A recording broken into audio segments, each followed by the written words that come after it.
रहते हैं वो सेक्टर 11, 5, 6 रहता है पार्टी की दृष्टि से। और मैंने मास्टरेट किया हुआ है कंप्यूटर साइंस में और 5 ईयर मैं सॉफ्टवेयर इंजीनियर रहा हूँ। और अभी मैं बच्चों को कोचिंग पढ़ाता हूँ 11th 12th के, कंप्यूटर साइंस ही पढ़ाता हूँ, वही मेरा सब्जेक्ट है, उसी में मैंने मास्टरेट किया हुआ है।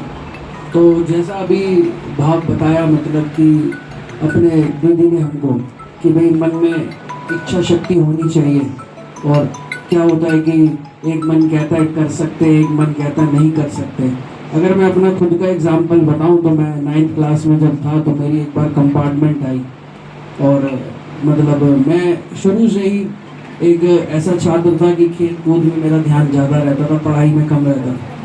तो मेरे दादाजी थे, वो हमेशा बोलते थे कि जीवन में ना 4 सीढ़ियाँ होती हैं, वो सीढ़ियाँ आदमी को जरूर पार करनी चाहिए। पहली सीढ़ी होती है 9th क्लास, फिर होती है 10th, और फिर होती है 11th, और फिर होती है 12th। जब आदमी ये 4 सीढ़ी पार कर लेता है तो उसके बाद उसको अपना क्या करना है जीवन में वो स्वयं पता कर लेता है, और एक सम्मान बढ़ता है लोगों में, जो लोग हैं उसको एक अच्छी दृष्टि से देखते हैं। तो जब 9th क्लास में, बात मुझे बचपन से सिखाते थे, मगर 9th क्लास में जब मेरी कंपार्टमेंट आई तो मैं बड़ा, मतलब घर वाले बड़े दुखी थे कि भाई बच्चे की कंपार्टमेंट आई है, एग्ज़ाम होगा नहीं होगा। और मैंने भी सोचा कि पता नहीं अब क्या होगा, मैं तो सारा टाइम खेल में रहता हूँ। अगले दिन भी मैं खेलने ही गया और खेलता रहा, क्योंकि भाई घर वाले तो बोल ही रहे थे कि भाई आज कंपार्टमेंट आ गई तो अब क्या करोगे पढ़ के, ये है सब, पढ़ने में मन ही नहीं है। मगर मैं अपनी बात बताऊं, अगले दिन भी मैं खेलने ही चला गया, क्योंकि मन ऐसा था, रुका ही नहीं। मेरे दोस्त आए, मैं खेला, शाम तक खेला 4 बजे तक, फिर आया मैं, मेरे दादाजी बोले पढ़ाई करी, मैंने कहा मन ही नहीं करता तो क्या करें।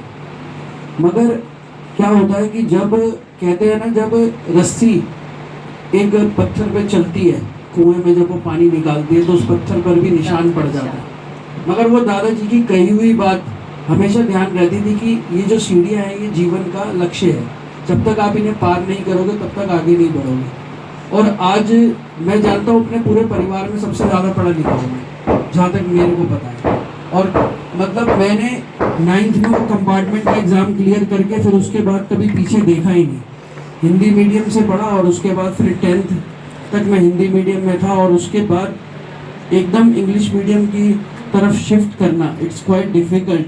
The person is studying in Hindi medium and shifting toward the English medium is very difficult for everyone. मतलब समझ में ही नहीं आता क्या चल रहा है बंदे को, क्योंकि आप हिंदी मीडियम से पढ़े और एकदम से इंग्लिश मीडियम में आना और चीज़ों को सीखना, मतलब एक बड़ा मुश्किल होता है। मगर उसके बावजूद भी मन में एक संकल्प था, नहीं मैं एक दिन पढ़ूंगा। और मतलब मैंने मेरे 12th क्लास में उस टाइम पर 78% आए थे, और मैं रेगुलर कॉलेज में पढ़ा। मेरे हाईएस्ट मार्क्स से पूरी ज़िंदगी में मेरे 78% नहीं आए थे जब मेरे 12th में आए थे। फिर उसके बाद मैंने रेगुलर कॉलेज में एडमिशन लिया, और फिर उसके बाद मैं आगे मास्टरेट किया कंप्यूटर साइंस में, वो भी रेगुलर से किया। तो मतलब कहने का मतलब ये कि अगर आदमी की इच्छा शक्ति हो तो वो सारे काम कर सकता है। और इच्छा शक्ति आजकल बच्चों में बहुत कम है। छोटी छोटी बातों पर बच्चे ऐसे गलत स्टेप ले रहे हैं कि कोई सुसाइड कर रहा है, कोई नशे की तरफ जा रहा है। अपनी पूरी ज़िंदगी में हमारे परिवार में कोई भी आदमी नशा नहीं करता, और इस चीज़ को बहुत बुरा मानते हैं। मैंने भी आज तक अपने पूरे जीवन के अंदर, मेरे पास कैसा भी हालात रहा हो, मतलब हम कॉलेज में भी पढ़े, हमने हर तरीके के लोग देखे जो दिन में ऐसे थे जो सिगरेट भी पीते थे, शराब भी पीते थे, मगर हमारा मन इतना पक्का था परिवार को देख के कि ये कार्य हमारे परिवार के किसी आदमी ने ही नहीं किया, तो हम अगर इस कार्य को करेंगे तो ये एक बहुत बुरा इंप्रेशन जाएगा हमारे परिवार पे। तो मतलब ये एक भाव था कि आज तक कभी जीवन में ना कभी सिगरेट को, ना कभी शराब को ऐसा कभी छूने का मन ही नहीं किया। और कभी भी अगर जैसे लगता भी है, कोई लोग सोचते हैं हम डिप्रेस हैं तो शायद नशा कर लेंगे तो उससे डिप्रेशन दूर हो जाएगा, मगर हमारे परिवार ने हमें शुरू से यही सिखाया था कि जब आदमी एक ये बात सिखाई थी कि जीवन में जब भी आप सुबह उठो तो व्यायाम जरूर करना चाहिए, एक्सरसाइज जरूर करनी चाहिए। तो कभी भी अगर ऐसा दुखी मन भी होता है या कोई भी ऐसी सिचुएशन होती है तो मैं एक्सरसाइज करता हूँ और अपने को वापस से एनर्जी जनरेट करता हूँ।